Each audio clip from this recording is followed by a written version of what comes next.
So basically I was going to do a review of the Fjallraven Abisko tent, but I have left it a wee bit too late. The light is actually fading very fast. So what I will do is I'll leave it up. There it is there. It's actually starting to freeze already.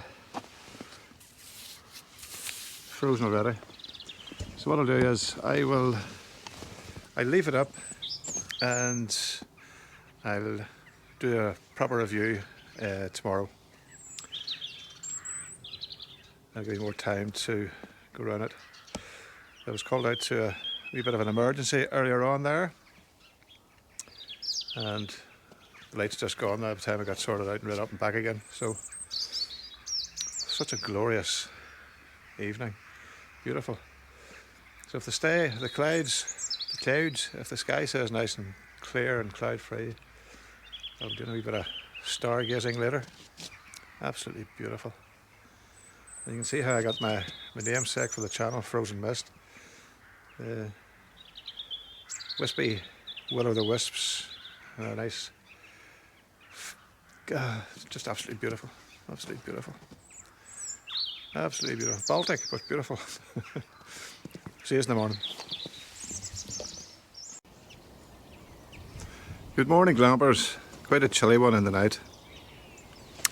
Let's have a wee look around this Fjallraven. As you can see, she's pretty well frozen. It's quite an odd shape.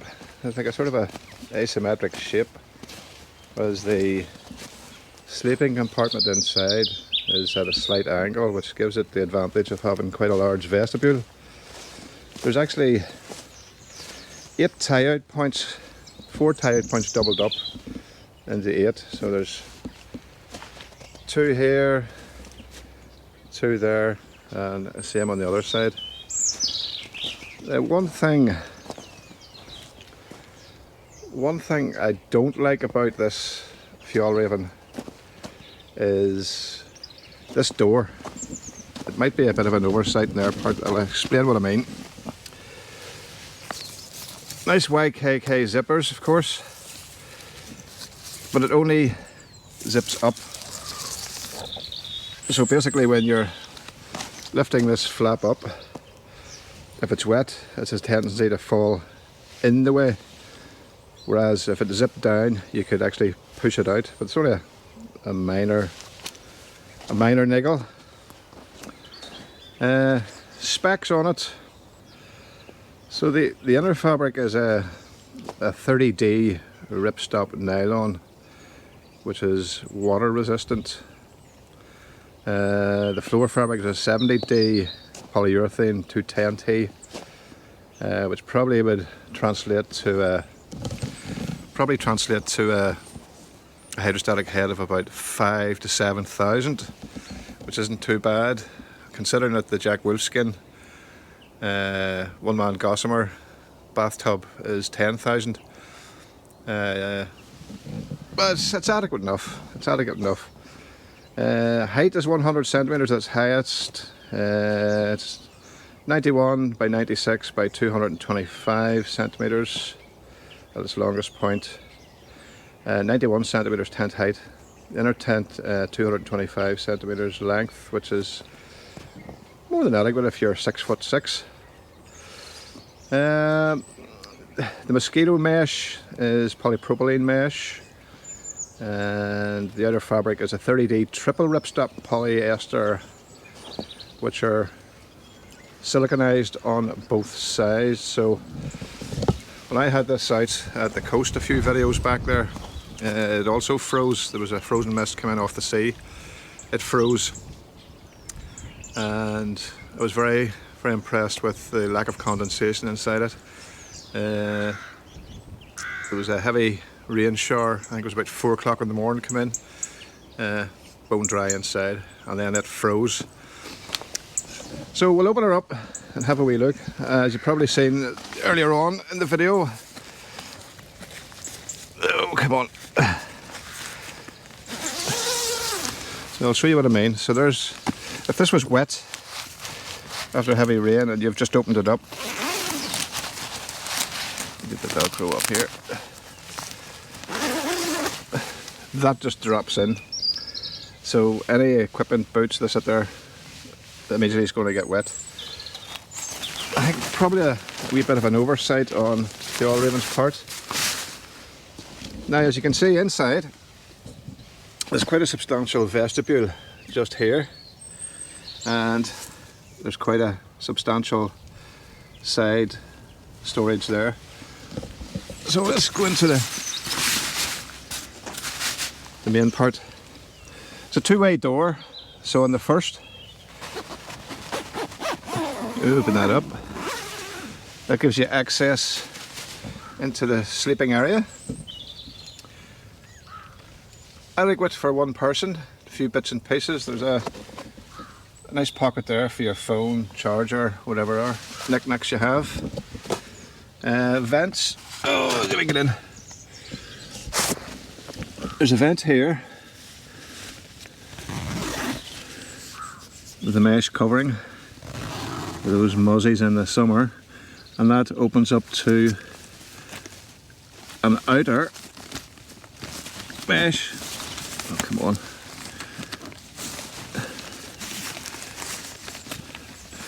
I can get it here with one hand. Oh. So it's a two-way mesh, or two-way vent.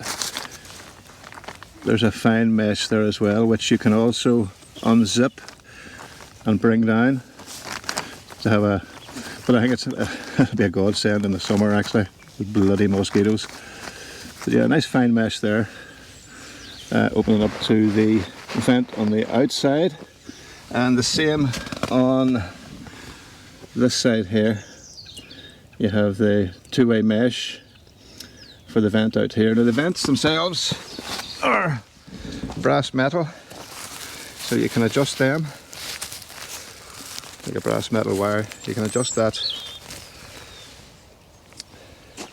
to a better shape. Yes, it's not a bad wee tent by all counts. The vestibule for a one-man tent, the vestibule is huge. I've had a 100-litre rucksack sitting in there, which has been replaced by my 75-litre Y Sport Polish Army tactical rucksack. I feel like inside. It feels dry on the inside. Cold to the touch, but dry. It's quite nice. I like it. It'll be a handy wee addition to the kit. It comes in at just under 1.89 kilos. So it's not ultra light, but it's not overly heavy either. It's certainly, quality-wise, it would slot in there with your Hillebergs. It'll not be as expensive as the Hillebergs, but certainly you expect with the Fjallraven brand the quality, and you certainly get that. There's no doubt about it.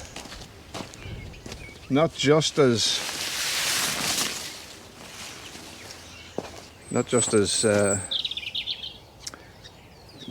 good as, let's just say, not just as good as the Hilleberg.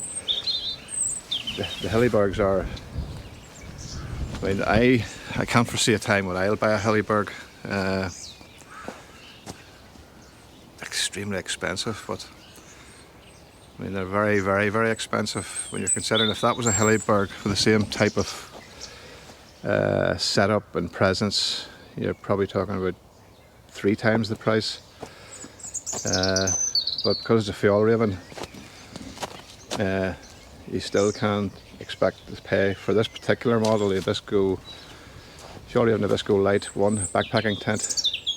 I've seen them on various European sites for upwards between 450 and 700 euros, which to me is a wee bit over the top, to be honest with you. Basically, it's a doddle to put up. You have these two, I would call them just like rigid poles here, just to give it a bit of support at the top, and it does. It's a pretty rigid little tent. and you have one main sectional pole which feeds through the bottom and goes right the whole way across, and there's a little foot just in there that pops into, and you can tighten just to give it a bit more, oops, my arse there, a wee bit more form. So yeah, it's not a bad wee tent at all. Actually, I quite like it, and I will be using it on future wild camps.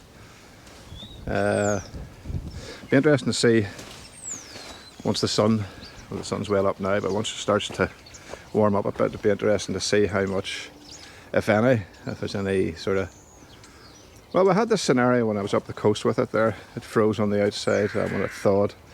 There was no water ingress. So, as you see, you can peg this, or put your tent pole, your walking poles here, and just bring that. You have a little flap if you did have a little bit of rain.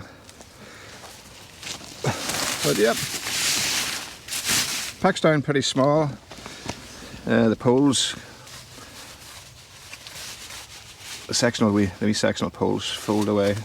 You can slip it in your backpack, no problem at all. But yeah, it's just a nice wee inner cut, if you like. And for a one-man tent, the vestibule is absolutely huge. So there's also an additional of, you can put a clothes line, plenty of wee hang points there for lamps and torches and stuff. But you can put a clothes line along it. Yeah, you can connect these little loops here. You can bring them across, and you can put a little clothes line, stick your socks up there, get them a bit of a dry out, or t-shirts or stuff like that there, or kecks. Yeah, I quite like it. It's not a bad wee offering from Fjallraven for the one man market. And let's face it, like your Vango Banshee 200, which is marketed as a 2-man, but essentially it's only really a 1-man. There's just an adequate amount of room in a Vango Banshee 200 for one person plus gear, and it has a reasonably sizable vestibule as well. But for an actual 1-man tent, this is really, really good. The colour is described as deep forest green, which is a nice colour, blends in well. Yeah, I quite like it. I like it a lot. And I'll give it, out of 10, I will give that wee tent an 8.5, and at a push I'd give it a 10, or sorry, a 9. So 8.5, and on a good day, probably a 9. So it's not bad at all. Not bad at all. So the way things are going here at the minute with this, the lockdown and essential travel, and that's why I'm doing the vlog from the garden in the depths of the outback. So hopefully when the cabin fever starts to kick in, and restrictions start to ease a bit, and the pressures are off the NHS, we'll start venturing out again. But in the meantime, we'll probably just be a couple of reviews in the garden and talking cack as usual. So anyway, yeah, thanks for watching, and take care of yourselves, look after each other.